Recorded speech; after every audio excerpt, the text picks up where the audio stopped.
just wanted to meet someone normal, but the man I matched with seemed different from the start.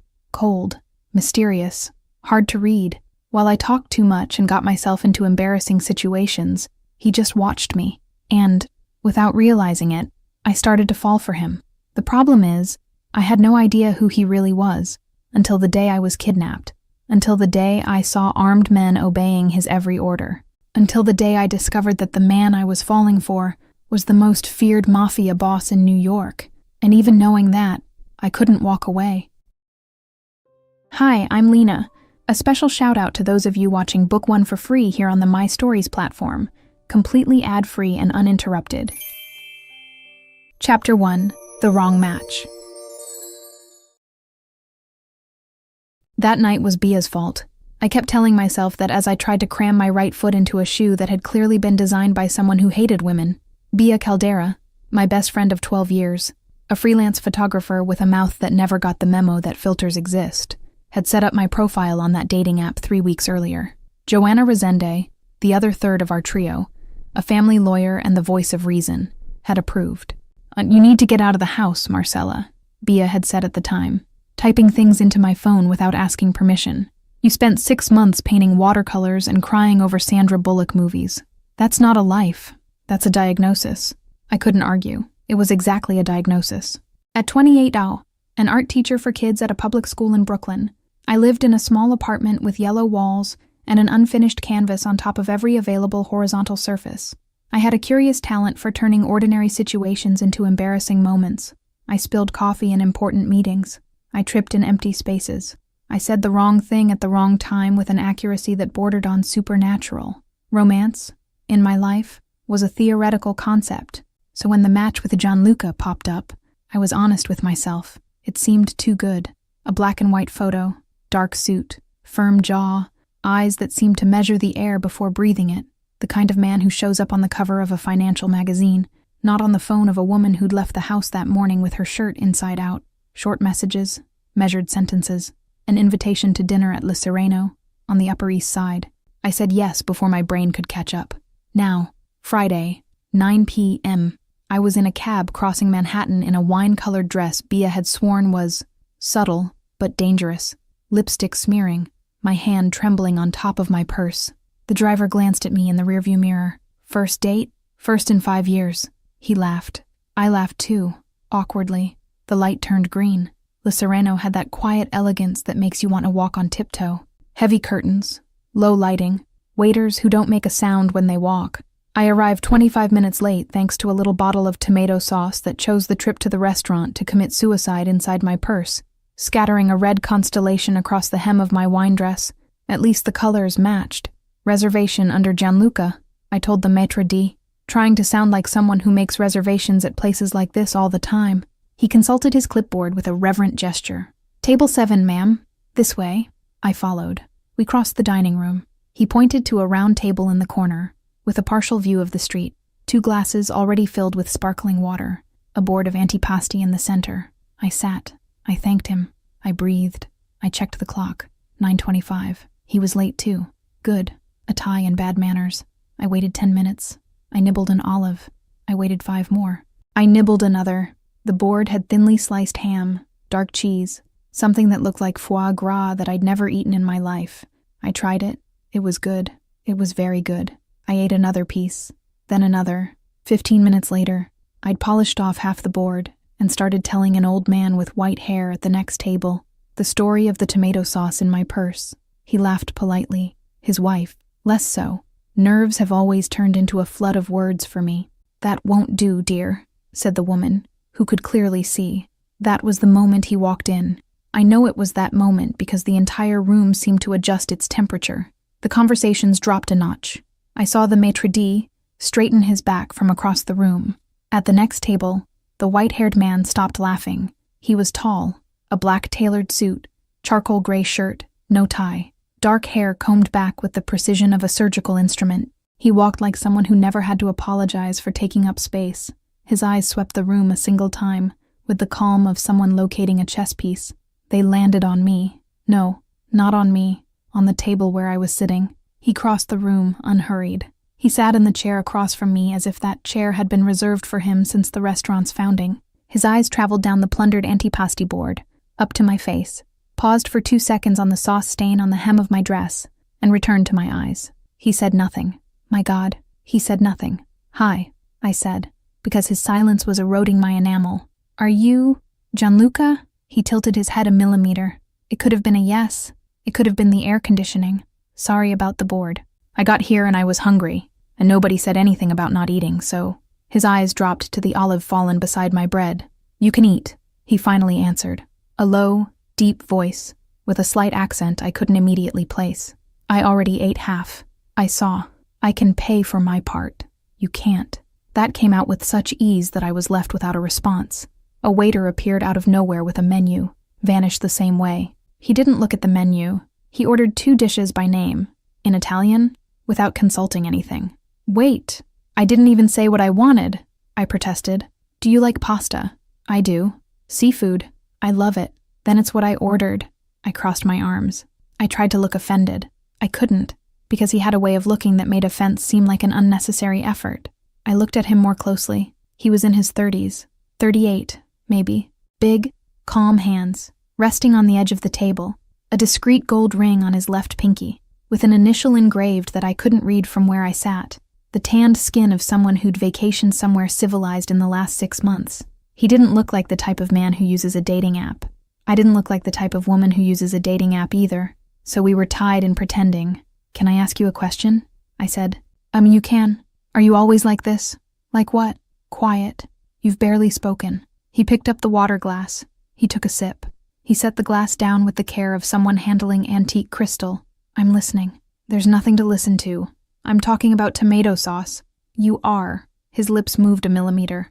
It could have been the start of a smile. It could have been his brain refusing the possibility of smiling. The dishes arrived. I ate with the embarrassment of someone caught eating before the dishes arrived. I talked about the kids in my class, about the watercolor I hadn't been able to finish for 3 weeks because the blue never came out right, about the time I spilled gouache paint on the school's principal, who luckily was wearing a black blazer, about my friends Bia and Joanna, and how Bia had set up my profile without permission. He listened, really listened. He didn't pretend to listen, didn't wait for his moment to speak. His eyes stayed on me with the attention that men of that type usually reserve for things they need to decipher. I should have felt uncomfortable. I didn't. "And you?" I asked, somewhere around the 2nd course. "What do you do?" He cut his pasta calmly. "Family business." "Like what? A restaurant? Real estate? Something along those lines. You're the type of mysterious man who answers a question with half an answer, aren't you?" There it was. The right corner of his mouth lifted slightly. It was quick, a flicker of defense that escaped the discipline. But I saw it. "I'm the type of man who doesn't talk much about work." "That's fine. I talk enough for the both of us." "I've noticed." I laughed. It was my laugh, the kind that comes without warning and leaves me a little flushed afterward. He watched me laugh. His expression didn't change, but something in his eyes did. It was the first time I thought maybe that man was more present than he seemed. Dessert came. Tiramisu. We ate in comfortable silence, which is a rare feat on a first date. He paid the bill without even letting me finish the sentence in which I was offering to split it. He stood up first. He waited for me on his feet, his hand extended discreetly behind my chair, and helped me up without actually touching my body. It was the most old-fashioned and most sensual gesture a man had ever made toward me. We reached the sidewalk. The Manhattan air was cold. A black car pulled up in front of the restaurant without him giving any signal. A man around 40, also in a dark suit, got out of the driver's seat and opened the back door without saying a word. That kind of thing doesn't happen to us every day, I thought. That kind of thing never happens to us. "Can I offer you a ride?" Gianluca asked. "No, thank you. I'll take a cab." He nodded. He didn't insist. "You." "What?" It was an unexpected dinner. He said unexpected the way another man would say interesting, but with a completely different temperature. "For me too," I answered. He turned. He got in the car. The door closed with a click that felt firmer than any verbal goodbye. The car drove off. I stood on the sidewalk with my stained dress, my crooked hair, my faded lipstick, and a strange feeling in my chest. That rich, strange, quiet man had something. Bia was going to lose it when I told her. I raised my phone to call a cab, and that's when I felt, deep inside my purse, something out of place. I pulled my hand out, covered in tomato sauce. The sauce from the little bottle had continued its demolition work throughout the entire dinner. I looked down the street, to the spot where the black car had disappeared around the corner. I didn't know, of course, that inside that black car vanishing around the corner, the man in the dark suit was picking up his phone, dialing a number he knew by heart, and saying in a low, cutting voice that someone was going to have 10 seconds to explain who the hell the woman at the table that night was. I would only find that out much later. And I, on the sidewalk, with my stained dress and my elbow still tingling from the half-second his hand had hovered near my body, raised my hand for a yellow cab, and went home smiling into the rearview mirror. Chapter 2, Who Switched the Profiles. I woke up Saturday morning to the sound of the intercom buzzing as if life depended on it. Marcella, Marcella, open the door. I know you're in there. I brought coffee and croissants. Baya, of course. I got up with my hair reaching the ceiling and the wine dress still tossed over the chair, the sauce stain now dry and looking like a map of the African continent. I pressed the button. Come up. Joanna came in first, more composed, with that lawyer way that makes you feel like you're about to be interrogated. Bia came in behind her, shaking a brown paper bag. Cheese bread from the new bakery. Black coffee. You're not leaving this apartment until you tell me every comma. I was going to brush my teeth first. Tell me first. I sat in my kitchen chair. The two of them settled on the other side of the small table, eyes fixed on me with the intensity of dogs waiting for food. I told them everything. The wrong table. Because it was the wrong table. I'd checked the card in the center after he left, and the card said number 7, not 9. But my reservation was for table 9. The sauce on the hem of the dress, the board I'd eaten whole before he arrived, the look he gave when he sat down, the fact that he barely spoke, the black car at the curb, the driver who didn't say a word. Bia dropped the cheese bread on her plate. Wait, stop. Back up. Driver, black car, black suit, didn't speak. Yeah, Marcella, love of my life. You went to dinner with a drug lord. Joanna raised her hand. Don't jump to conclusions, Bia. He could be a businessman. Businessmen take Uber. Rich businessmen don't take Uber. Rich businessmen have a driver in a polo shirt. That kind of driver in a black suit is a whole other league. I laughed. The two of them looked at me as if I'd committed a crime. Guys, he was polite, quiet, yeah, strange, yeah, but polite. He paid the bill without even letting me say anything. How much did it cost? Bia asked. I don't know. He didn't let me see. Joanna sighed. Bia shook her head with the expression of someone about to say something that would offend at least 3 generations of my family. Marcella, this man is either married with a second phone, or he's laundering money from something very ugly, or he's the type who's going to disappoint you in a way that'll mark you for life. Pick one and let me know. It could be none of the 3. It could, but you don't believe that. I'm a photographer, Marcella, Bia said. I spend my life looking at faces. This guy you're describing is no ordinary man. I stirred my coffee. It was already getting cold. I thought about the moment he'd ordered the dishes without asking. I thought about the look he'd given the stain on my dress. No pity, no judgment. I thought about the corner of his mouth lifting a millimeter. Did he ask to see you again? Joanna asked. He didn't say anything about that. Did he text you today? I grabbed my phone. No messages. See, Bia said. A man like that disappears. I smiled. For some reason, I didn't believe them. There was something about the way he'd looked at me as he got into the car that made me think he'd show up again. Maybe it was arrogance. Maybe it was just wanting to. Later I learned, because he told me afterward at a dinner where for the first time he admitted things he didn't admit out loud, that same morning, at his penthouse in Tribeca, Luca had been summoned by Cristiano and was standing in front of the dark leather sofa with the posture of someone about to confess a sin to a boss. Cristiano looked at the photo without expression. It was the first time all day that something in his eyes softened a notch. End the contact? I'll block the profile. No, I'll end it. You want to send a personal message? Cristiano didn't answer. He walked to the corner table, picked up his own phone, opened the app. His fingers hovered over the keyboard for a time that seemed longer than necessary. He typed, deleted, typed again. His voice came out hard, more to himself than to Luca. Cardoso Gallery, in Chelsea, Sunday night, 7:30. I'm taking her to see Battaglia's paintings. Luca blinked. You're going to continue? I am. But she's a civilian. You just said so. I know what I said. Cristiano, this is risky. I know it is. The family is going to... The family doesn't need to know for now. Luca opened his mouth, closed it. His expression was that of someone watching his own brother voluntarily leap off a building. "You've never done this before." "I've never done a lot of things before." Cristiano looked at his phone, and something in his face shifted a fraction. "Tell Matteo to wait for me in the car at 7. Luca got up and left without complaining. He knew pushing it there was the best way to hear something that would hurt later. Cristiano stayed alone in the room. He looked out the window. The Hudson had that Saturday morning lead color. Somewhere in Brooklyn, at that exact moment, a woman was probably telling her friends about the date the night before with the same lack of filter she'd shown at the table. He lowered his eyes to his own gold ring on his pinky. The letter P engraved in italics. 3 generations. It weighed on him. It had always weighed on him. For the first time in a long while, something weighed differently. On Sunday, at 7:30 sharp, I walked into the Cardoso Gallery in Chelsea in the kind of low heels that promise not to betray me, a black dress without any sauce stains, and my heart racing at triple its normal pace.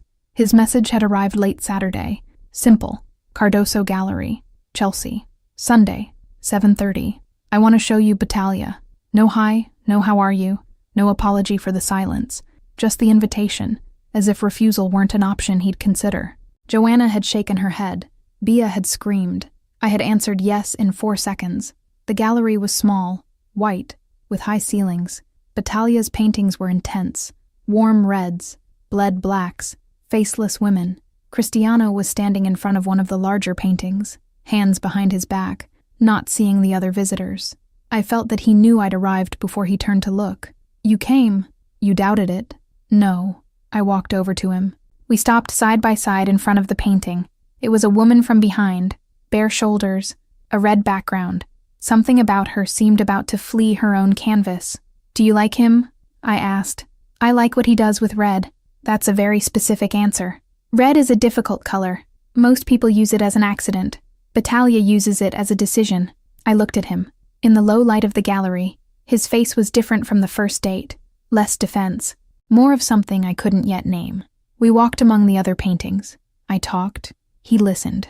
I told him about one of my students, Sophia, 7 years old, who painted only with the color orange because she said orange was the color of the sound of her brother's laugh. Cristiano stopped walking. "Your student said that?" "She did." "How old is she again?" 7. He smiled. It wasn't the corner of his mouth lifting a millimeter. It was a small, but whole smile that lasted 3 seconds and made me forget to breathe for 2.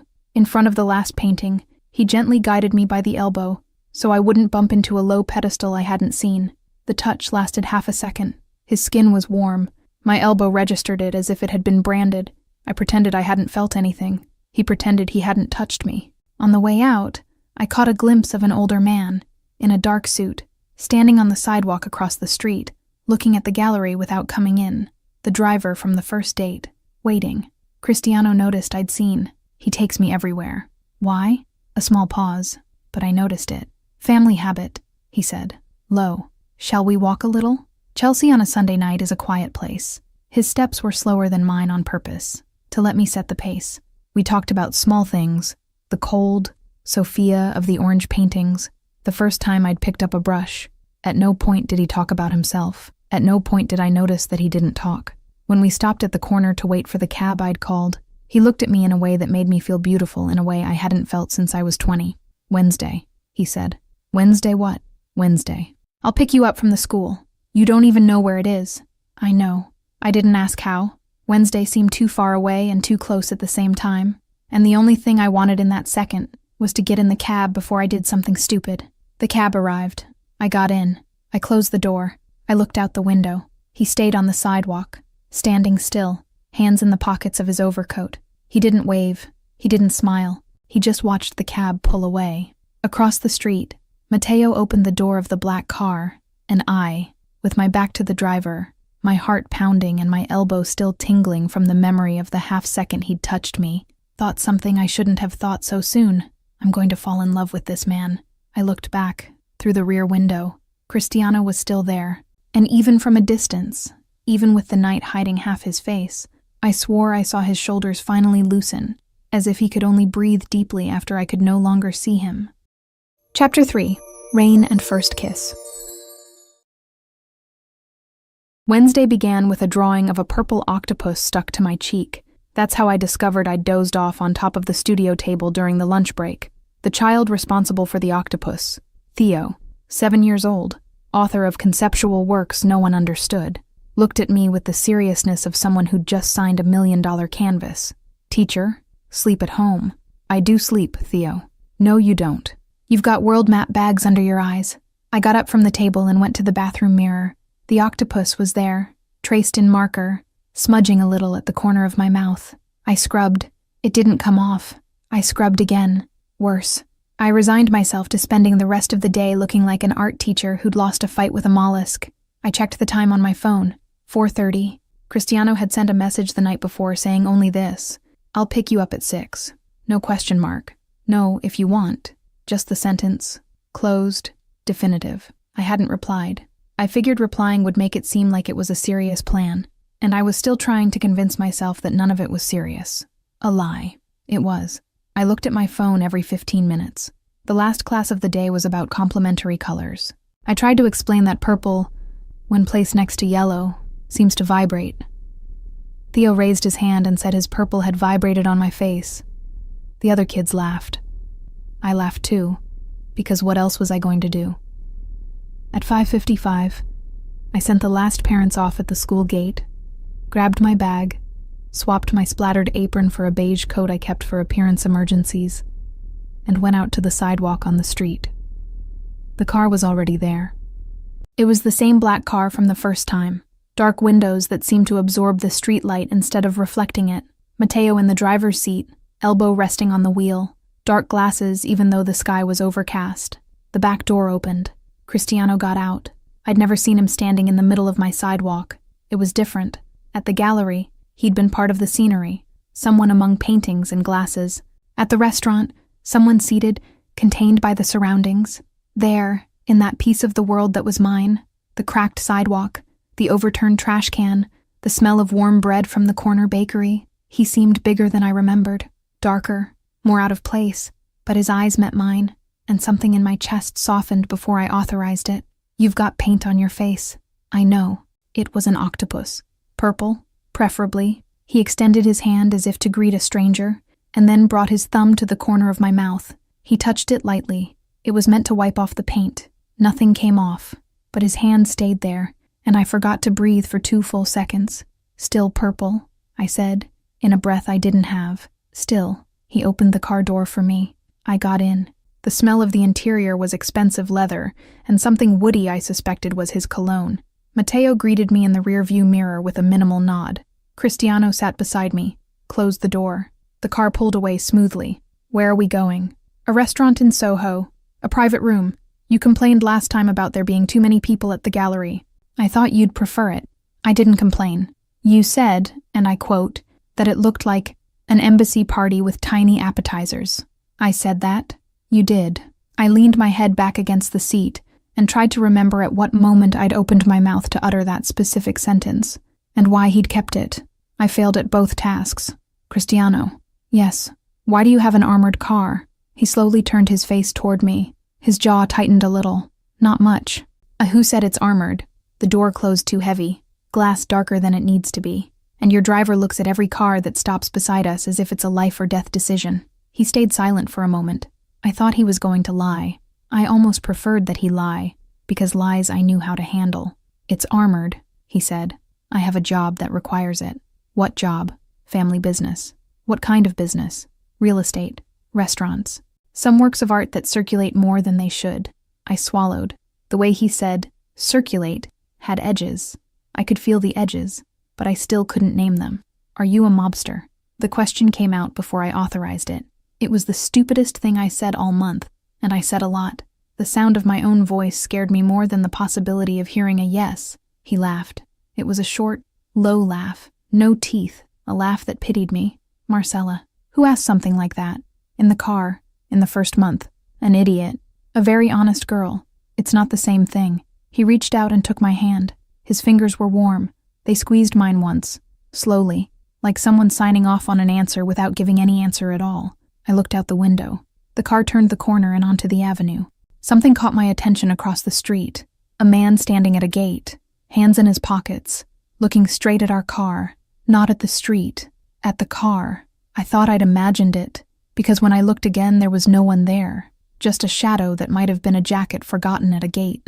Matteo looked at me in the rearview mirror. For a fraction of a second, he and Cristiano exchanged a glance in the mirror. It was quick. It was professional. I, who am clumsy but not blind, registered it. I said nothing. The restaurant in Soho was small, hidden between a shop selling expensive candles and a nameless storefront. The room he'd reserved was on a mezzanine with exposed brick walls. 1 table, 2 chairs, 1 candle. It was exactly the opposite of the gallery. I ate slowly. I talked less than usual. He noticed. You're quiet, I'm thinking. About what? About why a man who sells real estate needs an armored car. Cristiano rested his elbows on the table. He looked at me for a time that seemed longer than necessary. You can stop seeing me, Marcella. I'll take you home now. You never hear my name again. You can choose that. I didn't expect that. I felt the air leave my lungs before my brain caught up. Why are you telling me this? Because it's only fair to tell you. And if I don't choose that? He didn't answer right away. He picked up his wine glass, took a sip, set it down again.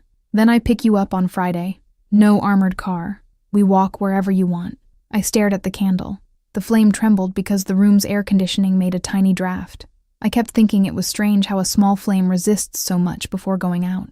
Friday, I said. He tilted his head once, slowly. Friday. The 2 days between Wednesday and Friday passed in a haze of short messages and classes with paint on my hands. Friday arrived with rain. Not the polite late-afternoon autumn rain, the kind that warns you with a thunderclap first. It was a fine, persistent rain that began at 4 in the afternoon and continued unhurried into the night, leaving the city with that liquid shine that makes everything look like a movie set. I left work with my hair already damp. He was waiting for me at the corner of the cafe in the West Village, on foot, no car, no driver, no security, black coat, collar up, hands in his pockets, hair a little wet, pressed against his forehead. You came on foot. I took a cab to the corner. The rest I wanted to walk. You were going to wait for me in the rain? I waited for you in the rain. I looked at the cafe's clock behind him. 6:15. I'd left the school at 6 on the dot, after the staff meeting. He'd waited, at the very least, 20 minutes standing on that sidewalk. I said nothing. I just pulled my coat tighter around my body and walked beside him. We went into the cafe, ordered 2 large cups, sat at a round table with a marble top. The windows dripped on the inside from all the condensation. Outside, the rain made the asphalt shine like dark glass. We talked about small things. I told him about Theo's octopus. He laughed. Again the short laugh with no teeth, but this time, the laugh lasted a second longer. He asked me about my father. I told him about the stationery shop in Queens, the wooden counter that had existed since before I was born, the way he served every customer as if they were family. Cristiano listened with strange attention, as if every word mattered. I didn't understand why. When we left the cafe, the rain had thinned. We started walking with no set destination. That's how we lost track of time. We crossed the West Village, came down through Greenwich, cut through a narrow street full of red doors. We talked about childhoods, about foods we hate, about songs that get stuck in your head. At some point, he took off his coat and threw it over my shoulders because I'd shivered without realizing it. The coat smelled of his cologne and the rain.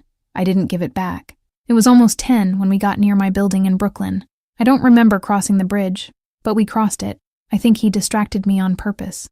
The lobby had its soft yellow light on, spilling onto the sidewalk. The rain had turned into a tiny drizzle, almost invisible, that settled on my eyebrows and made me sleepy. I stopped at the door. I was going to say something silly like, "Thanks for the walk," or "Good night." I'd rehearsed it mentally for the last 15 minutes. I couldn't.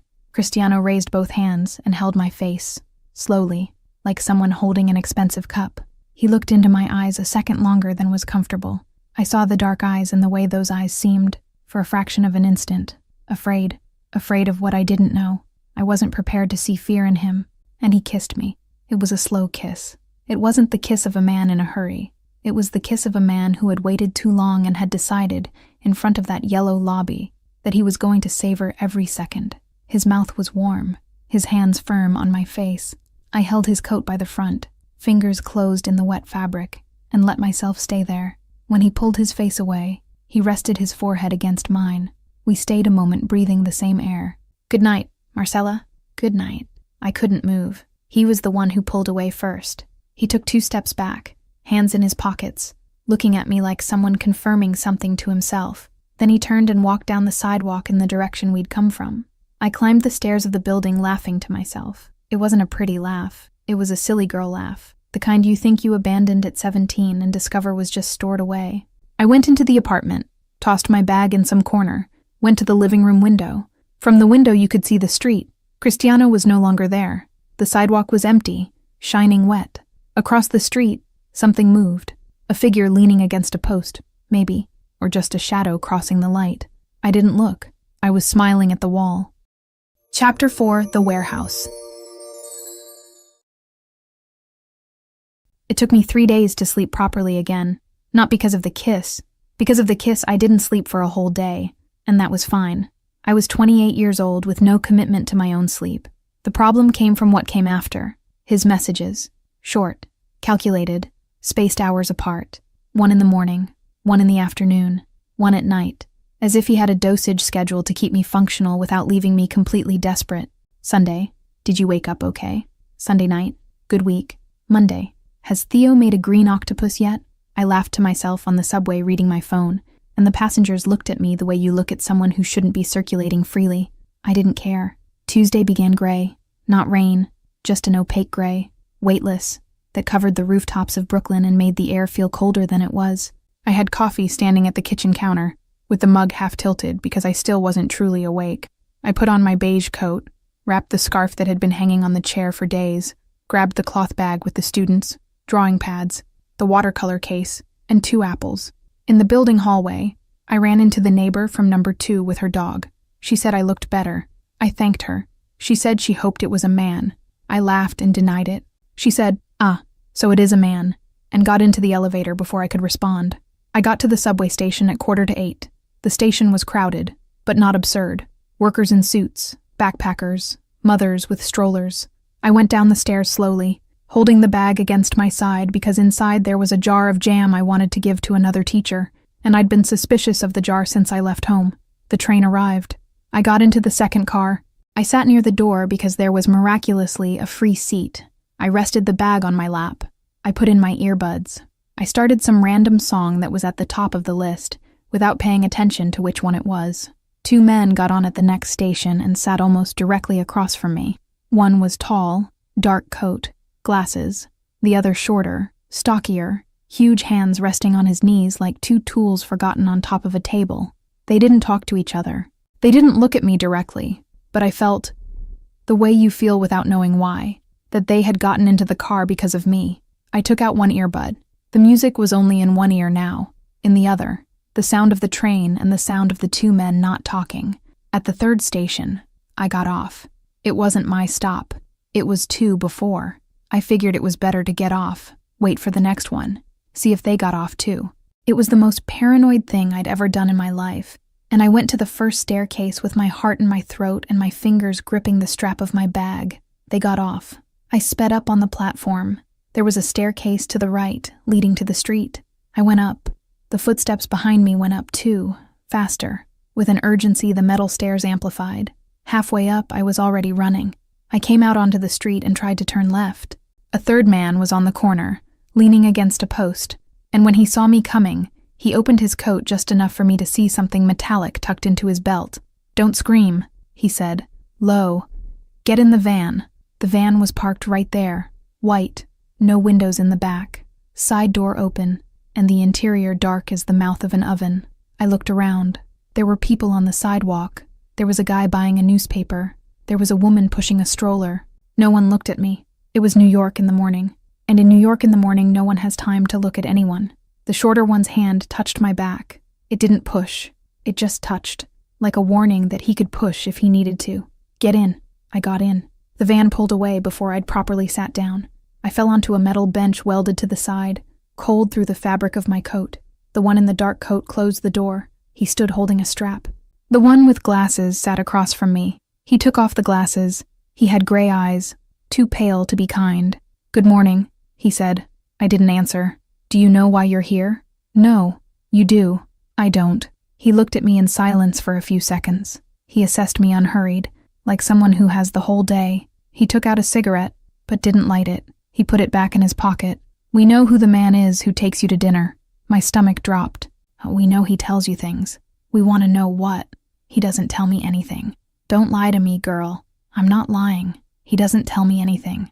I'm an art teacher. I don't even know his real name. The one with gray eyes tilted his head. The first change of expression since I'd gotten into the van. What do you mean, real name? It was the first time I heard myself say that out loud. Real name. The words hung in the air of the van like a fly no one dares to swat. He told me his name is Gianluca, I said, in a low tone. The one with gray eyes laughed. He really laughed. A dry laugh, almost pleased. The kind of laugh that needs nothing beyond its own surprise. Gianluca. He called himself Gianluca. What do you mean? He. The man with the armored car. The man in the rain at your lobby. We know about the school. We know everything. Except the name he gave you. I didn't feel the air go in or out for about 3 seconds. I saw the name as if it were printed somewhere. I saw a news story I'd barely read about Manhattan. Police. Restaurants. I saw 1,000 loose little pieces snap back into the same place all at once. I don't know anything, I whispered. We'll find out. The warehouse smelled of oil and iron. They took me to a space in the Bronx that I couldn't point out on a map even with a gun to my head, which was exactly the case. It was a large warehouse, high ceilings, rusty barrels against the back wall, a yellow light suspended from an extension cable that swayed slightly without any wind. They tied me to a wooden chair with ropes at my wrists, not my feet. I had nowhere to go anyway. The 3 men became 4, then 5. A 6th appeared, who seemed to be in charge of the others. Gray hair, a big ring on his right hand, the manner of someone who doesn't ask questions he doesn't know the answer to. Let's start from the beginning, he said. Who are you? Marcella. I swallowed hard. Marcella Furlan. I'm a teacher. Of art. I don't know what you want. Whose daughter are you?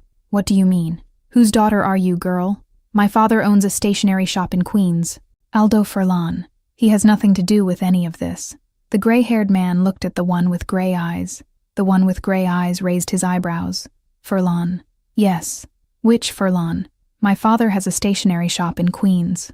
That's all. The gray-haired man stepped away from me and went to a corner of the warehouse.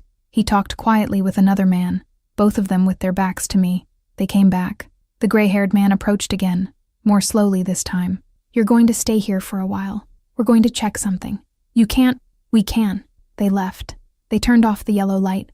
There was only the street light coming through a high, square window, dirty with soot. The warehouse became huge and silent, and the silence inside a huge place has a different weight than the silence of a room. I tried to free my wrists. They didn't budge. The ropes were tight, but not cutting. Whoever had tied them knew how to tie. I thought about that for a moment because it was easier than thinking about the other things. I thought about my father, the blue apron, the way he handed over every pencil with the tip turned toward the customer, the stationery shop smelling of new paper and erasers. I couldn't connect that man to this word. Provenzano. Why the gray-haired man asked about him. Why he laughed when I said the surname Furlan. What I didn't know about my own life. I thought about Cristiano, the restaurant, the gallery, the kiss in the rain, the question I'd asked in the armored car. Are you a mobster? His short laugh with no teeth. Who asks something like that? In the car, in the first month. I cried without making a sound. The tears ran down my nose and died in my lap. I don't know how much time passed. The light from the high window changed twice, from gray to gold, from gold to blue. When it turned blue, I started hearing a car outside, a heavy car, low engine, voices, footsteps, a metal door sliding on a track. The high window went dark. There was a silence that lasted too long, the kind that fills your lungs even though it isn't air. And then there was a sharp noise, something I'd never heard up close in real life, that I understood the next second had been a gunshot. More shots. 3, 4, in quick succession. Short screams. Something heavy hitting the cement floor. Another. I curled up in the chair, pressed my head to my knees like someone praying without knowing the name of any god, and the warehouse door flew open with a kick that echoed off the metal walls. The yellow light came on. Cristiano appeared in the doorway. I saw him first as a figure, tall, dark, cut against the doorway. Then I saw better. Black coat open, gray shirt with a bloodstain on the left sleeve, a gun in his right hand, lowered, still faintly smoking. His eyes scanned the warehouse in half a second, found my chair, and he crossed the space with a contained haste I'd never seen in him. Behind him, The driver from the black car also came in armed and went straight to check the bodies on the floor. Without hesitating, without looking at me, Cristiano knelt in front of me. He dropped the gun on the cement carelessly. He took the ropes at my wrists in both hands and looked at me before anything else. "I came to get you," he said. His voice was steady. His eyes weren't. "Cristiano, don't talk right now." He untied the ropes. His hands trembled a little. I'd never seen his hands tremble. He freed the first wrist carefully, ran his thumb quickly over the red mark, started on the second. The blood from his sleeve dripped onto my knee. I looked at the drop. I looked at the sleeve. There was a hole in the shirt, just below the elbow. "You're bleeding." "I know. Cristiano, you're bleeding." "Marcella, get up." I got up, my legs wobbly, my wrists red, my whole body with the texture of something that had just come back into existence. He held my elbow, the same elbow from the gallery. I remembered without understanding why I remembered, and led me out without looking at the bodies. Matteo passed us, opened the car, went to the wheel. I sat in the back seat. Cristiano sat beside me. He closed the door. The car pulled away. For a long time, no one spoke. I looked ahead, at the back of Matteo's neck, at the rearview mirror where Matteo glanced at me from time to time, at the dark road, the headlights cutting through the night, the low buildings of the Bronx falling away one by one. I couldn't look to my right. I couldn't look at him. After a long time, I don't know how long, maybe 20 minutes, maybe an hour with the silence weighing equally on both of us, I slowly turned my face. Cristiano was looking ahead, his jaw locked, his right hand resting on his thigh, motionless. I lowered my gaze to his hand. The blood from the sleeve had already run down the shirt. It had reached the cuff. It had begun to run down the outside of his hand, in a thin trickle, stopping in dark red on the gold ring on his pinky. That same ring I'd seen the first night and couldn't read from a distance, with a letter in italics engraved deep into the metal that I now saw with all the clarity in the world from my side of the seat. P. A drop ran off the ring. It fell onto the car's black carpet, vanished. Chapter 5. The Whole Truth. The first thing I felt was the smell of clean cotton. It wasn't my pillow. It wasn't my bed. The sheet lay over my skin differently, colder, more expensive, and for a confused second I tried to remember where I'd fallen asleep.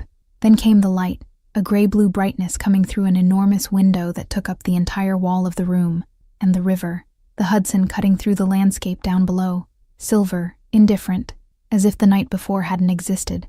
The night before had existed. I sat up in bed all at once.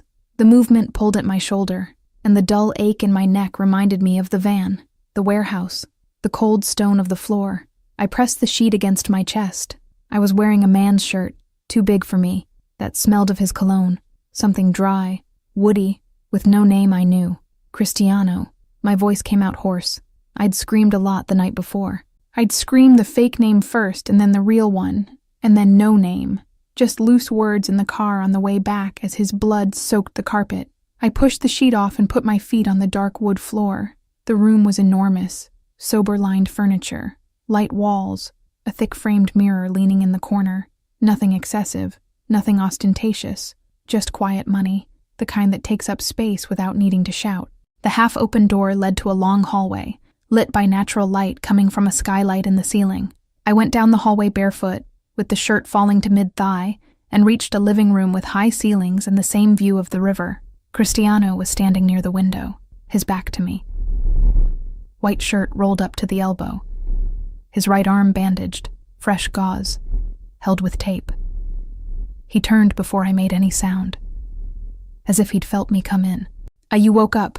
I woke up. We stood in the middle of the room looking at each other, me, barefoot, in his shirt, him, with the face of someone who hadn't slept. His eyes were red at the edges, but his face was the same as always, quiet, controlled, watching my every move. "Where are we?" I asked. "In Tribeca, at my place."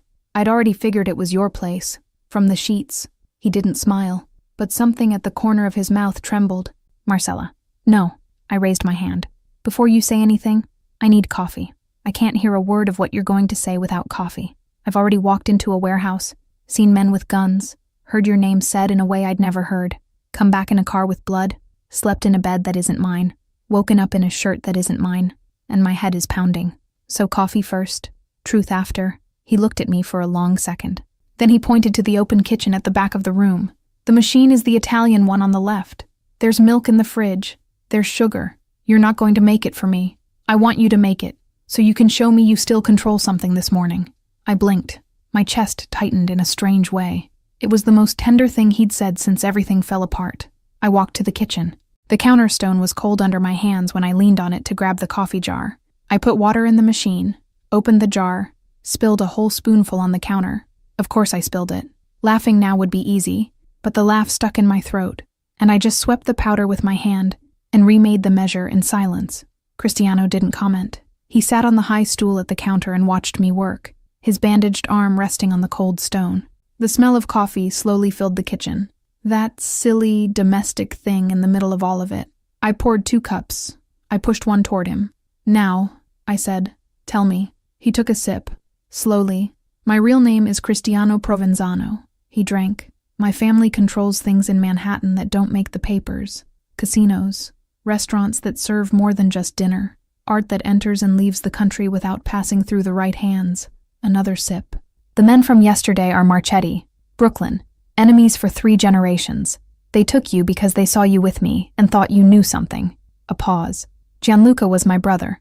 Luca. He was the one who switched the profiles on the app. I went to the restaurant expecting an informant. I found you." I held the cup with both hands. The heat hurt my palms. "Go on." I should have ended it all at the second date. I didn't end it. "I saw you at the wrong table eating the wrong appetizer talking to yourself, and I couldn't walk away.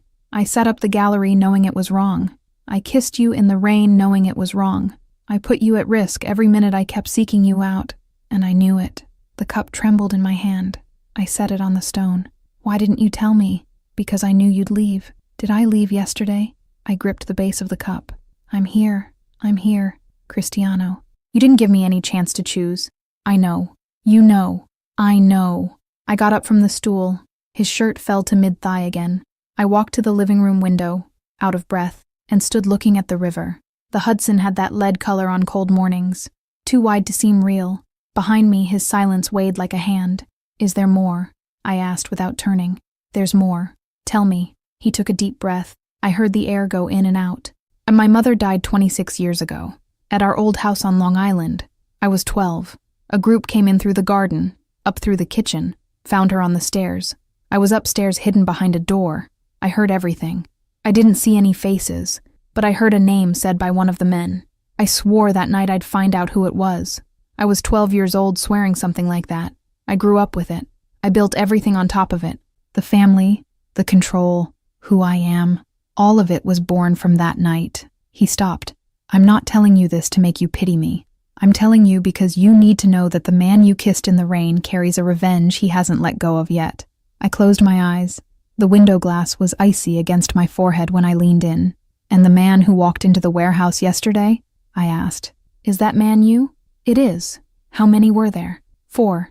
"How many came out alive?" "None." I swallowed hard. The river down below was still silver, still indifferent. I thought about myself at the wrong table at Le Sereno, chewing an olive, thinking I'd met a strange rich man. I thought about how much innocence could fit in one person.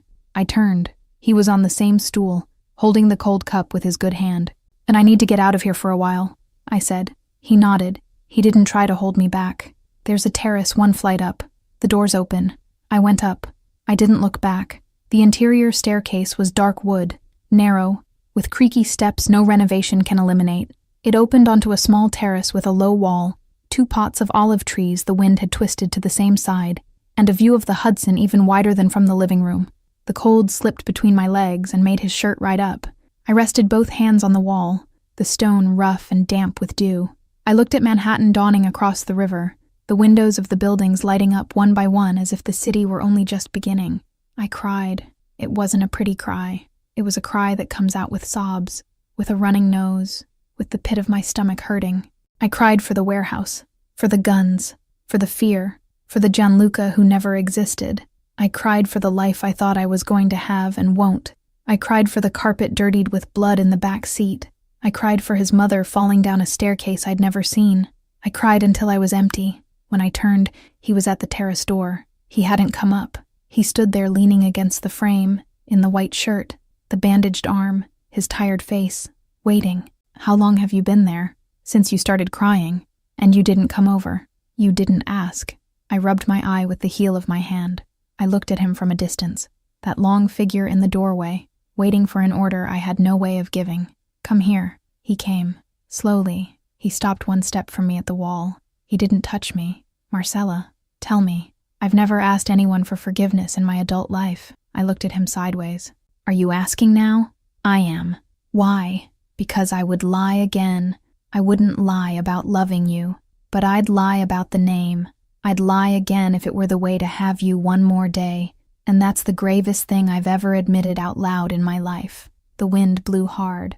The shirt clung to my body. You love me. Yes. Since when? Since the gallery. Probably before, but I recognized it at the gallery. I said nothing. I kept looking at the river, thinking about the Battaglia painting, the elbow guided by his hand, a shoe that didn't go with any gallery, thinking about the rain and my lobby. Is there anything else? I asked. Anything else I need to know before deciding? He thought for a second. There is. The man who leaked your location to the Marchettis was someone from the inside, from my family, a captain, Renzo Falcone. Matteo got him last night, at a warehouse in Red Hook. He's already confessed. He won't be breathing by the time the week turns. But that's my problem, not yours. It's mine too. Not while I'm alive. I looked at him.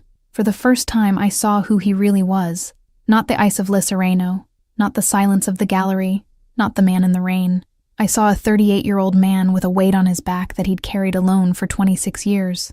I saw a 12-year-old boy hidden behind a door. I saw the bandaged arm and the hand trembling a little, just a little, when it gripped the wall. The terrace was narrow, and the two of us were very close to each other in that tiny space. His shoulder almost touched mine. The river stayed the same down below. I need a day, I said. That's fine. I need to see my father, before any final decision. And I need to call Bea and Joanna. They must have called 100 times since yesterday. If I don't give a sign, Bea will call the police by tomorrow. He nodded. He didn't ask why. He didn't try to get any promise. Matteo will take you, whenever you want. Tomorrow morning. Okay. The wind pulled my hair back. I looked at him one more time. The stubble, the red eyes, the white shirt. I thought about his sentence in the warehouse, before putting me in the car. I thought about how many times in his life a man like that had said a sentence like that to anyone. I held out my hand. He looked at my hand. He looked at me. He hesitated a second. The same second he'd hesitated at Licereno before sitting, and took it. It wasn't a kiss. It wasn't a hug. It was his hand in mine, on the terrace, above the Hudson, on the first day I knew who he really was. It was the beginning of a choice. Cristiano. Why my father? I asked. And why do I need to see him before deciding? He looked at me a second longer than necessary. I don't know. You said it. You'll know why when you're there. I squeezed his hand. Inside. Something that had begun in that warehouse still hadn't ended. It had no name. It had no form. It was just a word. Why? Why my father? I looked at Manhattan and thought about that quiet stationery shop in Queens. The smell of glue and paper. The man who raised me. I thought about my mother who died young and whom my father never wanted to talk much about. I thought about the times he dodged a question. I let go of his hand slowly. Tomorrow. Tomorrow. Chapter 6 of The Choice. The stationery shop's bell made that same dry little sound when I pushed the door open. The smell of glue, of new paper, of fine dust accumulated on a shelf no one's touched in months. The colored poster boards stacked in the crooked way I'd known since childhood. The jars of gouache paint lined up by size. The old fan spinning in the corner with that light click every half turn. I grew up in the middle of all that. I drew crouched on that floor while my father served customers, and the only light that reached me came through the gap beneath the counter. Dad. Aldo Furlan looked up from the counter. 62 years old, short white hair, his glasses low on his nose. He took a half-second longer than he should have to set down his pen. Marcella, can I come in? You've never asked to come in your life. I smiled crookedly. I walked to the counter and hugged him over the cold stone. I smelled his coat, always the same. Wool and mothballs and something I couldn't name but that I've called Dad since I was 7. When I let go, he looked at me with that expression parents have when they want to ask 1,000 things and don't know which comes first. Are you doing okay? He asked. I'm okay. He took off his glasses. He rested them on the edge of the counter. His fingers trembled. Not much.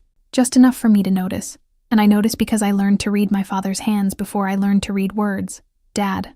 I'm seeing someone. The fan kept spinning. That light click, click, click, click. He said nothing and didn't rush me. It's been about 2 months, I continued. It's something serious. He's older than me. He works in business, in Manhattan. What's his name? Cristiano, Provenzano. The fan kept spinning, but the blood drained from my father's face all at once, as if someone had pulled a curtain inside his skin. It was quick. 2 seconds, maybe 3. His glasses slipped a millimeter down his nose and he didn't fix them. Then he covered it up. He picked up his glasses again, put them back in place. Too slowly. He looked at the pen, looked at me, looked at the jar of colored markers in the corner of the counter. He grabbed a dish towel that was folded on the edge and wiped the clean counter as if there were something there to remove. Daughter. Do you want some coffee? Dad.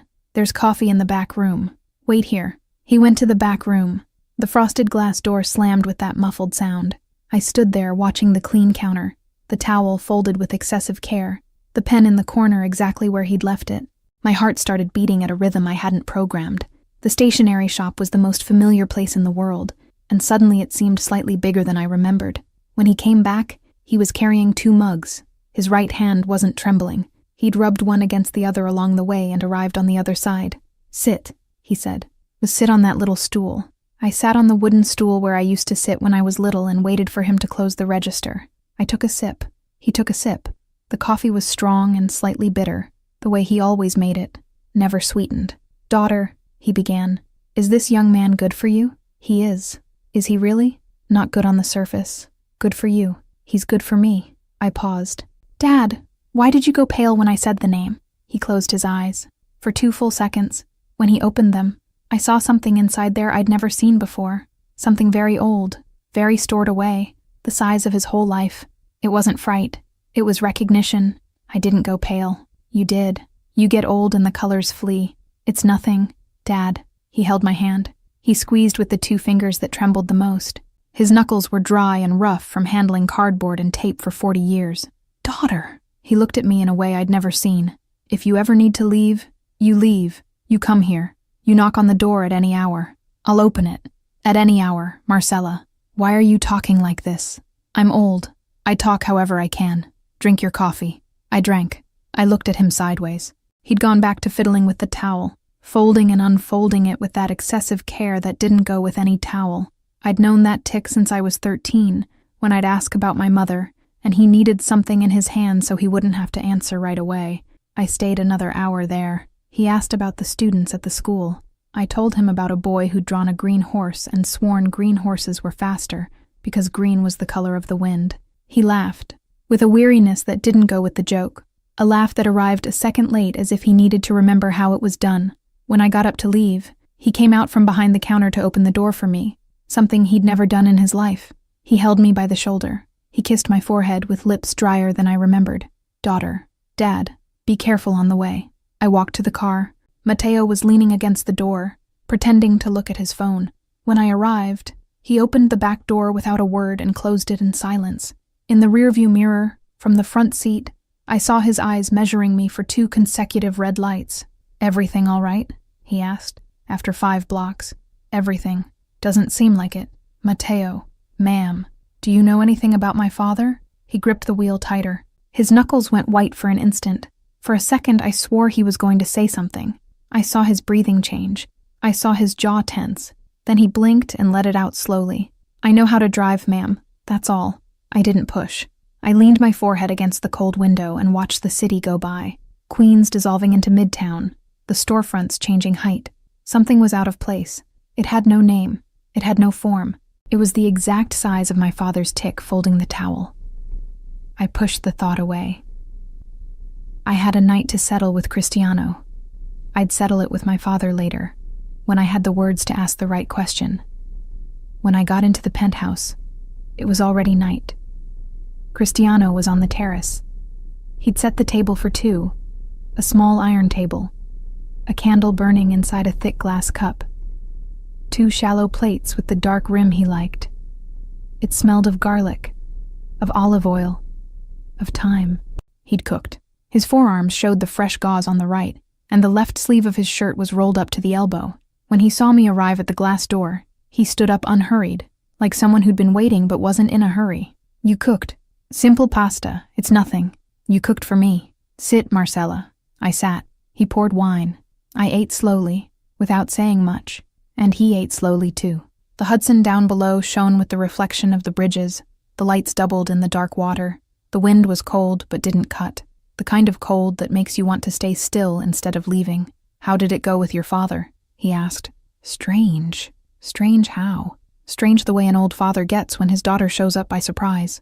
I pushed the pasta with my fork. He went pale when I said your name. Cristiano gripped the handle of his knife a little, just a little, and I only noticed because I was looking at his hand without meaning to. It returned to normal so fast I almost doubted it. Went pale how? The blood drained from his face for 2 seconds. Then he covered it up. "He asked me to take care of you. He asked you to take care of me." He did. With that father voice that's saying one thing and thinking another. He lowered his eyes. He cut a piece of pasta. He put it in his mouth. He chewed slowly. "Do you think he knows you from somewhere?" I asked. "I don't know." The answer came out too fast, a little smoother than normal. "Probably from the name. The name travels. Probably." We stayed silent for a while. The candle spilled a thread of wax into the cup. I knew he was thinking about something. I was thinking about something too, but I didn't want to push. Not that night. With the table set, and the Hudson shining and the smell of garlic still in the air. "I never believed in peace," he said, suddenly. I looked at him. "Never, never. I grew up swearing to avenge a night I can't quite describe. I built everything on top of it. I looked 26 years ahead like someone taking aim. Peace, to me, was something other people had. I'd look and not understand what they were after. And now," he spun the wine glass in his hand. The candle trembled slightly with the wind that came from the river. "Now I look at you eating wrong, talking loud, dropping things, and I can't remember where I was aiming. I know the name, I know the night, I know the oath. It's the aim that's gone." I swallowed. There was something in him when he talked like that. A very small crack in a very thick wall, and I was the only one who knew the crack existed. "Cristiano." I don't have easy peace either.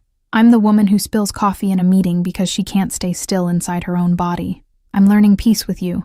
I'm learning not to be in a hurry." He reached his hand across the middle of the table. I held out mine. His fingers locked into mine in a way I'd never felt before. It wasn't the hand of the rain.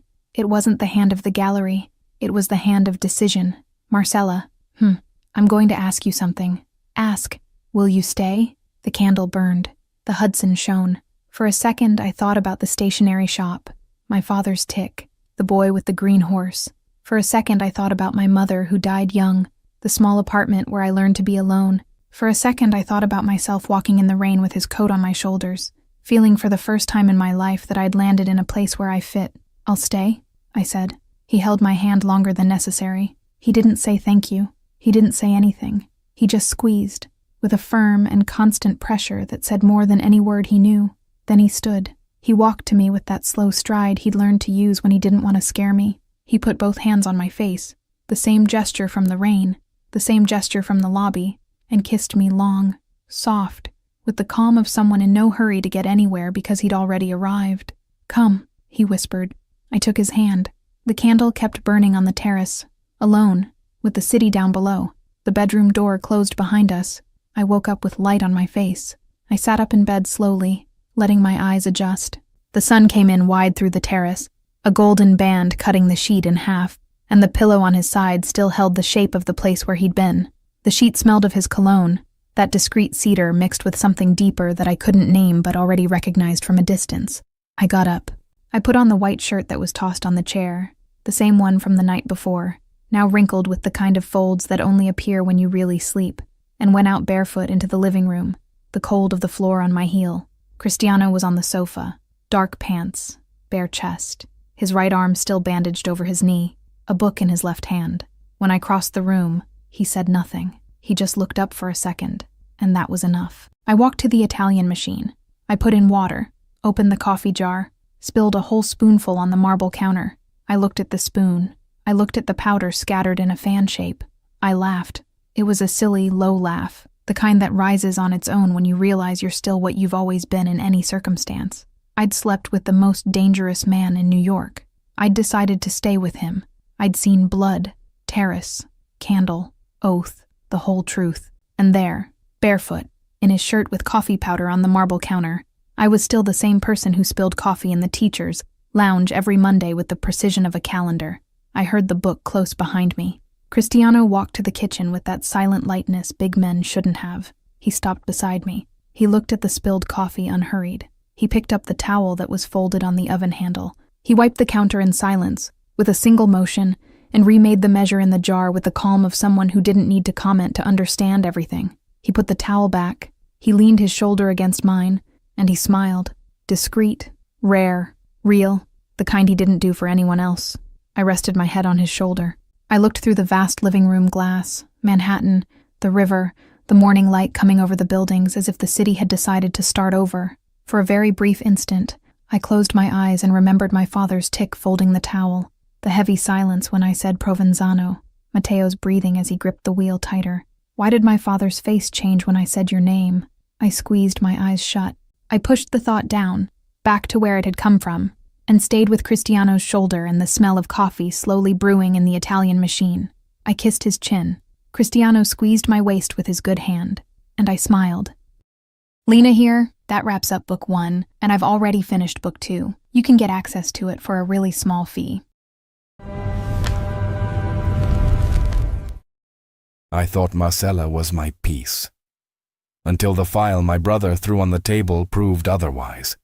The old photo, her father's signature on the execution order, his voice recorded, giving the command that killed my mother. If you stay with her, you bury our blood with your own hands, he spat, his finger pointing at the bedroom door where she slept. I saw the panic in her eyes when I walked in. Marcella was crying, hands trembling, repeating that she knew nothing, that she loved me, that I was the only one left. My hand gripped the gun in the holster, the same holster she caressed last night. For the first time, the taste of disgust rose in my throat. Disgust at having trusted, at having given myself entirely to the daughter of the monster who destroyed everything. And now the entire family awaits my answer by dawn. I had to decide. Protect the woman I love or carry out the revenge my blood demands. And what if she knew more than she was saying? And what if I'd already destroyed us both by hesitating? There was no love left between us anymore, and it might already be too late. Like I said, that was just a taste of book 2. To watch it uncensored, just click on the first link here in the pinned comment. I'll see you on the other side in a few seconds. Remember, just click on the first link down here in the comments, and book 2 complete, no ads, no interruptions, will already be available for you. It's very simple. Book 2 is something I'm loving making. You're loving it too, so I promise there will be more. It's where you find increasingly spicy stories, a true dark romance. And precisely because this version is getting more and more heated, the video isn't well accepted publicly on YouTube. This closed environment is where I can actually share my essence and where I feel free to do my best work for you. More news coming soon. I'll be waiting for you on the other side. Unfortunately, many people have been downloading our audio, effectively copying the entire story, and simply reposting it on YouTube. If you want to watch the original story and be the first to receive the next ones, search for My Stories by Lena on YouTube to get the best dark romance content. Remember, the official channel is My Stories by Lena on YouTube. I'll be waiting for you there. Congratulations! Your purchase has been confirmed, and you now have full access to books 1 and 2 of all our stories, completely ad-free and uninterrupted. Everything is available on the My Stories platform, from Mafia romance and billionaire romance to our spicier tales. This content is ready for you now, with new episodes added daily. Access is simple. Just log in using the same email address you used for your purchase. A confirmation has also been sent to that same email. The My Stories platform is very simple and intuitive. Each image represents a story. If it has a book 2, just click and press play. Everything is already unlocked for you.